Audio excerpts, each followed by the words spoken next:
Hi friends, നിങ്ങൾക്ക് എല്ലാവർക്കും എൻ്റെ പുതിയൊരു വീഡിയോ ബ്ലോഗിലോട്ട് സ്വാഗതം. നമ്മൾ കഴിഞ്ഞ ദിവസം ബഡ്ജറ്റ് 2022 അവതരിപ്പിക്കപ്പെട്ട അപ്ഡേറ്റഡ് ഇൻകം ടാക്സ് റിട്ടേൺ എന്ന കോൺസെപ്റ്റിനെ കുറിച്ച് ഇന്നത്തെ ഈ വീഡിയോയിലൂടെ കൂടുതൽ മനസ്സിലാക്കാൻ ശ്രമിക്കുകയാണ്. ആദ്യം നമുക്ക് ധനമന്ത്രി നിർമ്മല സീതാരാമൻ അപ്ഡേറ്റഡ് റിട്ടേൺ എന്നതുകൊണ്ട് എന്താണ് ഉദ്ദേശിച്ചതെന്ന് മനസ്സിലാക്കാം. ഒരു റിട്ടേൺ ഫയൽ ചെയ്തതിന് ശേഷവും ആ റിട്ടേൺ റിലേറ്റഡ് ആയിട്ട് ഫയൽ ചെയ്യാനോ അല്ലെങ്കിൽ ആ റിട്ടേൺ റിവൈസ് ചെയ്യാനുള്ള സമയമോ അവസാനിച്ചതിന് ശേഷവും നിങ്ങൾ ആ ഒറിജിനൽ റിട്ടേണിൽ ഫയൽ ചെയ്യപ്പെട്ട അല്ലെങ്കിൽ നിങ്ങൾ ഫയൽ ചെയ്യേണ്ടിയിരുന്ന ഇൻകം നിങ്ങൾ മിസ്സായി പോയിട്ടുണ്ടെങ്കിൽ അത് വീണ്ടും ഉൾപ്പെടുത്തിക്കൊണ്ട് റിട്ടേൺ ഫയൽ ചെയ്യാൻ സാധിക്കുന്നതിനെയാണ് അപ്ഡേറ്റഡ് ഇൻകം ടാക്സ് റിട്ടേൺ എന്ന് പറയുന്നത്. ഇത് നമ്മൾക്ക് ഡീറ്റെയിൽ ആയിട്ട് ഇനി വരുന്ന സ്ലൈഡുകളിലൂടെ മനസ്സിലാക്കാം.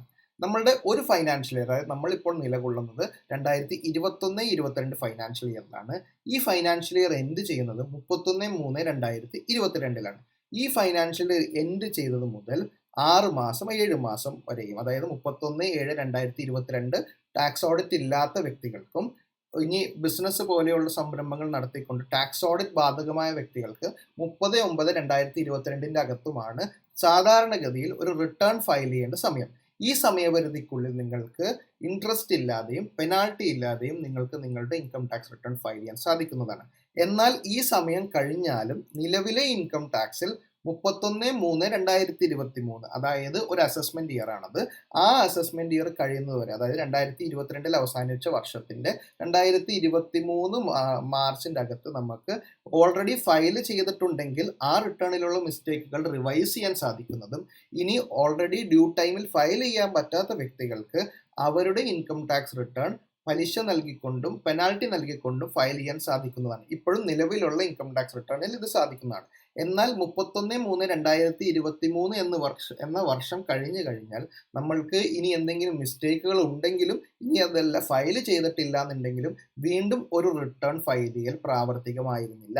എങ്കിൽ 2022 ബഡ്ജറ്റിലൂടെ അപ്ഡേറ്റഡ് ഇൻകം ടാക്സ് റിട്ടേൺ എന്ന് പറഞ്ഞ ഒരു കോൺസെപ്റ്റ് കൊണ്ടുവരുന്നതിലൂടെ നമ്മളുടെ ഫയൽ ചെയ്യേണ്ട സമയം, അതായത് ഡേറ്റ് റിവൈസ് എന്ന് പറയുന്നത് നമ്മുടെ ഈ കേസിൽ 31/3/2023 അതിനുശേഷവും 2 വർഷങ്ങൾക്കുള്ളിലാണെങ്കിൽ നിങ്ങൾ ഏതെങ്കിലും ഇൻകം അതിനകത്ത് ഉൾപ്പെടുത്താൻ മറന്നിട്ടുണ്ടെങ്കിൽ നിങ്ങൾക്ക് ആ ഇൻകം ഉൾപ്പെടുത്തിക്കൊണ്ട്, അതല്ല നിങ്ങളുടെ റിട്ടേൺ ഫയൽ ചെയ്തിട്ടില്ല എങ്കിൽ പോലും, സമയത്ത് ഫയൽ ചെയ്തിട്ടില്ല എങ്കിൽ പോലും നിങ്ങൾക്ക് ഈ 2025 31/3 അകത്ത് റിട്ടേൺ ഫയൽ ചെയ്യാൻ സാധിക്കുന്നതാണ്. അതായത് ഉദാഹരണം പറഞ്ഞാൽ, ഞാൻ 2022 ഇൻകം വെച്ചുകൊണ്ട് റിട്ടേൺ ഫയൽ ചെയ്തിട്ടില്ല എങ്കിൽ എനിക്ക് ഇൻകം കാണിക്കാനുണ്ടെങ്കിൽ 2025 വരെ എൻ്റെ ഫീസും പെനാൽറ്റിയൊക്കെ നടങ്ങിക്കൊണ്ട് എനിക്കൊരു അപ്ഡേറ്റഡ് റിട്ടേൺ ഫയൽ ചെയ്യാൻ സാധിക്കുന്നതാണ്. ഇനി ആർക്കൊക്കെയാണ് ഒരു അപ്ഡേറ്റഡ് റിട്ടേൺ ഫയൽ ചെയ്യാൻ സാധിക്കുന്നതെന്ന് നോക്കാം. ഞാൻ സമയത്ത് ഇൻകം ടാക്സ് റിട്ടേൺ ഫയൽ ചെയ്തിട്ടുണ്ട് എങ്കിൽ റിവൈസ് ചെയ്യാനുള്ള സമയം കഴിഞ്ഞിട്ടുണ്ടെങ്കിലും എനിക്ക് ഈ സമയപരിധിക്കുള്ളിൽ, അതായത് 2 വർഷങ്ങൾക്കുള്ളിൽ ഒരു അപ്ഡേറ്റഡ് റിട്ടേൺ ഫയൽ ചെയ്യാൻ സാധിക്കുന്നതാണ്. അതേപോലെ തന്നെ ഞാൻ ഇനി ബിലേറ്റഡ് ആയിട്ടാണ് എൻ്റെ ഇൻകം ടാക്സ് റിട്ടേൺ ഫയൽ ചെയ്തിട്ടുണ്ടെങ്കിൽ പോലും എനിക്ക് എൻ്റെ ബിലേറ്റഡ് റിട്ടേൺ റിവൈസ് ചെയ്യേണ്ട സമയം കഴിഞ്ഞാലും ഈ 2 വർഷങ്ങൾക്കുള്ളിൽ ഒരു updated income tax report file ചെയ്യാവുന്നതാണ്.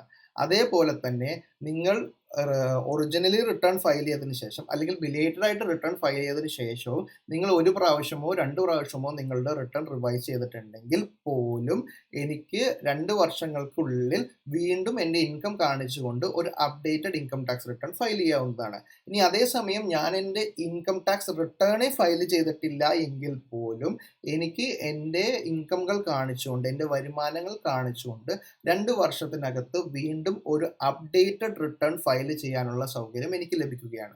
അപ്പോൾ ചുരുക്കത്തിൽ പറഞ്ഞാൽ, നിങ്ങൾ റിട്ടേൺ ഫയൽ ചെയ്താലും ഫയൽ ചെയ്തില്ലെങ്കിലും നിങ്ങൾക്ക് ഇൻകം ഡിക്ലെയർ ചെയ്യാനുണ്ടെങ്കിൽ നിങ്ങൾക്ക് ഫയൽ ചെയ്യേണ്ട സമയം, അതായത് ബിലേറ്റഡ് റിട്ടേൺ പോലും ഫയൽ ചെയ്യേണ്ട സമയം കഴിഞ്ഞ് 2 വർഷങ്ങൾക്കുള്ളിൽ നിങ്ങൾക്കൊരു updated income tax return file ചെയ്യാവുന്നതാണ്. ഇനി ഏതൊക്കെ തരത്തിലുള്ള റിട്ടേണുകളാണ് നമ്മൾക്ക് ഫയൽ ചെയ്യാൻ പറ്റാത്തതെന്ന് നോക്കുക. അതായത് നിശ്ചിത ടൈപ്പിലുള്ള റിട്ടേണുകൾ നമുക്ക് ഫയൽ ചെയ്യാൻ പറ്റുകയില്ല. ഉദാഹരണത്തിന്, നിങ്ങൾ അപ്ഡേറ്റഡ് ആയിട്ട് ഫയൽ ചെയ്യാൻ പോകുന്ന റിട്ടേണിൽ നിങ്ങൾക്ക് ലോസ് ആണ് ഉൾപ്പെടുത്തുന്നതെങ്കിൽ, അതായത് നിങ്ങൾ ഏതെങ്കിലും വരുമാനത്തിന്റെ ലോസ് ആണ് ഉൾപ്പെടുത്താൻ ഉദ്ദേശിക്കുന്നതെങ്കിൽ അങ്ങനെ ഒരു ലോസ് ഉൾപ്പെടുത്തിക്കൊണ്ട് നിങ്ങൾക്ക് ഒരു updated income tax return file ചെയ്യാൻ സാധിക്കുന്നതല്ല. അങ്ങനെ ലോസുകൾ ഫയൽ ചെയ്യണമെന്നുണ്ടെങ്കിൽ നിങ്ങൾ return file due date of return file ചെയ്യുന്നതിൻ്റെ അകത്ത് തന്നെ നിങ്ങളുടെ റിട്ടേൺ ഫയൽ ചെയ്തിരിക്കേണ്ടതാണ്. അല്ലാതെ ഇത്തരത്തിലുള്ള റിട്ടേൺ അപ്ഡേറ്റഡ് ഇൻകം ടാക്സ് റിട്ടേണിൽ ഫയൽ ചെയ്യാൻ സാധിക്കുന്നതല്ല. അതുപോലെ തന്നെ നിങ്ങൾ ഫയൽ ചെയ്യുന്ന അപ്ഡേറ്റഡ് ഇൻകം ടാക്സ് റിട്ടേണിലൂടെ നിങ്ങളുടെ ടാക്സ് ലയബിലിറ്റി ഓൾറെഡി നമ്മൾ ഫയൽ ചെയ്ത ഇൻകം ടാക്സ് റിട്ടേണിലുള്ള ടാക്സ് ലയബിലിറ്റി കുറയുന്ന രീതിയിലാണ് നിങ്ങൾ നിങ്ങളുടെ അപ്ഡേറ്റഡ് റിട്ടേൺ ഫയൽ ചെയ്യാൻ ഉദ്ദേശിക്കുന്നതെങ്കിൽ അവിടെയും നിങ്ങൾക്ക് ഒരു updated income tax return file ചെയ്യാൻ സാധിക്കുന്നതല്ല. ഇനി അതല്ല, നിങ്ങൾ ഫയൽ ചെയ്യുന്ന റിട്ടേണിലൂടെ നിങ്ങൾ ഓൾറെഡി ഫയൽ ചെയ്ത റിട്ടേണിൽ റീഫണ്ട് ക്ലെയിം കൂടുകയാണെങ്കിൽ, അതായത് എനിക്ക് ലഭിക്കേണ്ട റീഫണ്ട് ക്ലെയിം എന്ന് പറഞ്ഞാൽ ഞാൻ ഒറിജിനൽ റിട്ടേണിൽ ഒരു എമൗണ്ട് ഫയൽ ചെയ്തിട്ടുണ്ടെങ്കിൽ ഞാൻ ഈ അപ്ഡേറ്റഡ് റിട്ടേൺ ഫയൽ ചെയ്യുന്നതിലൂടെ എനിക്ക് കിട്ടേണ്ട റീഫണ്ട് തുക അധികരിക്കുകയാണെങ്കിൽ എനിക്ക് അങ്ങനത്തെ റിട്ടേൺ ഫയൽ ചെയ്യാൻ സാധിക്കുന്നില്ല. അപ്പോൾ ഈ 3 തരത്തിലാണ് നിങ്ങൾ റിട്ടേൺ ഫയൽ ചെയ്യാൻ ഉദ്ദേശിക്കുന്നതെങ്കിൽ ഇത് 3 നിങ്ങൾക്ക് സാധ്യമല്ല. ഇനി ആരൊക്കെയാണ് ഈ റിട്ടേൺ ഫയൽ ചെയ്യാൻ, അതായത് ഒരു അപ്ഡേറ്റഡ് റിട്ടേൺ ഫയൽ ചെയ്യാൻ എലിജിബിൾ അല്ലാത്തത് നോക്കാം. ഇനി നിങ്ങളുടെ മേലിൽ ഒരു സെർച്ച് പ്രൊസീജിയർ നിങ്ങളുടെ മേലിൽ ഇനീഷ്യേറ്റ് ചെയ്യപ്പെട്ടിട്ടുണ്ടെങ്കിൽ ആ സെർച്ച് പ്രൊസീജിയർ ഇനീഷ്യേറ്റ് ചെയ്യപ്പെട്ട വ്യക്തിക്ക് ഒരു ഇൻകം ടാക്സ് റിട്ടേൺ ഫയൽ ചെയ്യാൻ സാധിക്കുന്നതല്ല, അതായത് ഒരു updated income tax return file ചെയ്യാൻ സാധിക്കുന്നതല്ല.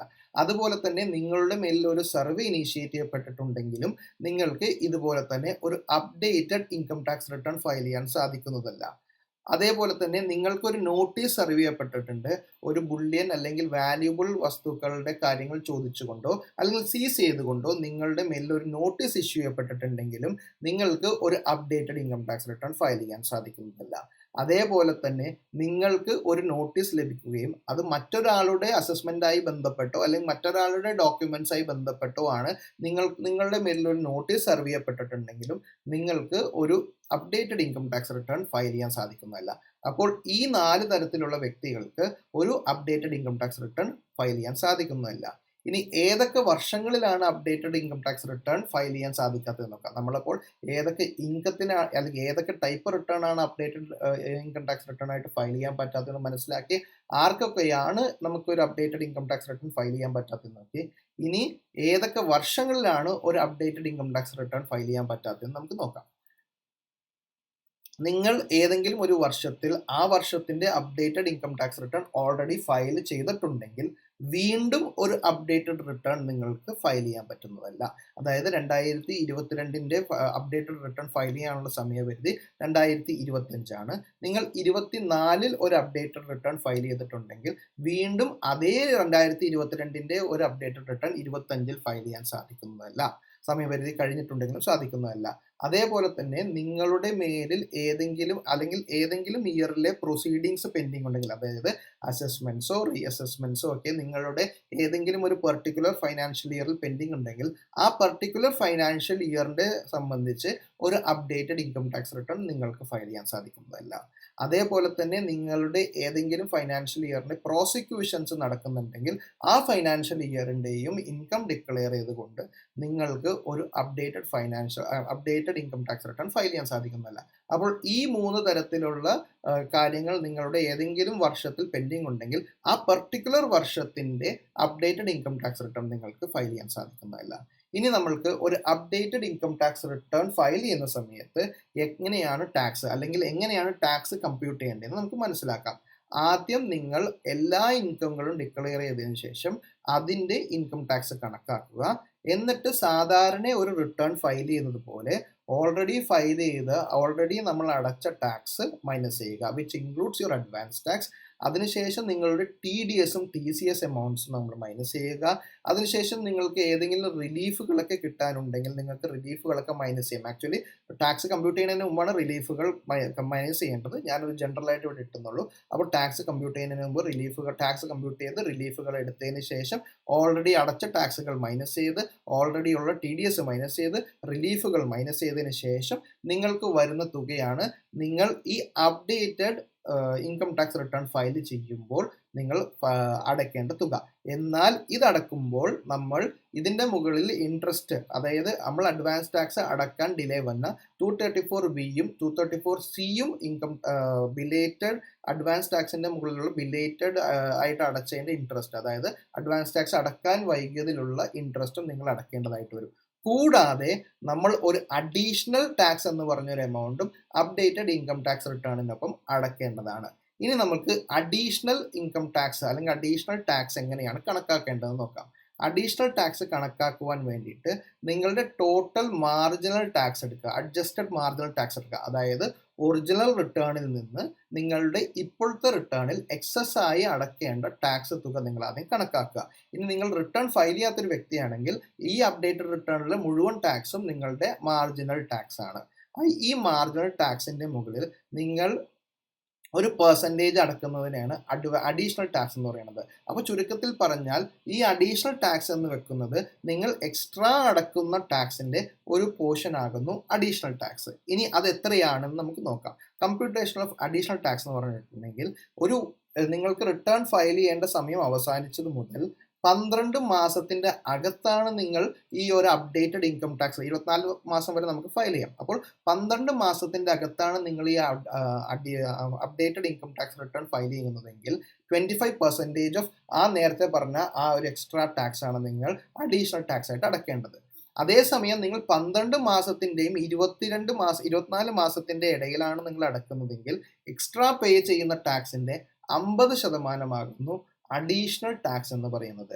ഇത്രയും സംഭവങ്ങൾ ചെയ്തുകൊണ്ട് നമ്മൾക്ക് നമ്മളുടെ മിസ്സായി പോയ ഇൻകങ്ങൾ റാറ്റിഫൈ ചെയ്യാനും ഭാവിയിൽ വരുന്ന ഒരുപാട് ലിറ്റിഗേഷൻസ് ഒഴിവാക്കാനും സാധിക്കുന്നതാണ്. ഇതുപോലെയുള്ള കൂടുതൽ വീഡിയോസിന് നിങ്ങൾ എൻ്റെ യൂട്യൂബ് ചാനൽ സബ്സ്ക്രൈബ് ചെയ്യുക.